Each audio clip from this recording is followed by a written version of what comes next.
Leviticus, Holiness and Atonement. The book of Leviticus often feels like a book of rules, but it's much more than that.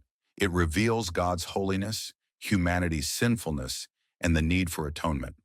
Let's explore Leviticus through the lens of being justified by faith and saved by grace. Leviticus is a call to holiness. God says, "Be holy, for I am holy." This command reflects God's nature and his desire for his people to be set apart. Holiness wasn't achieved by their works, but by their faith in God's provision for atonement. Leviticus introduces the sacrificial system with offerings for sin, peace, and thanksgiving. The blood of animals symbolized the payment for sin, but it could never fully cleanse the heart.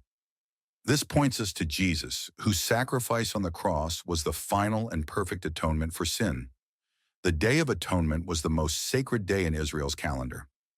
The high priest entered the Holy of Holies to offer blood for the sins of the people, and a scapegoat symbolically carried their sins away. This foreshadowed Jesus, our great high priest, who entered the heavenly sanctuary with his own blood to secure eternal redemption. Leviticus also includes laws about clean and unclean foods, illnesses, and rituals. These laws taught Israel about separation and purity. Jesus fulfilled these laws, teaching that true cleanliness comes from a pure heart, not just external actions. Leviticus is ultimately about Jesus. Every sacrifice, law, and ritual points to him as the fulfillment of the law.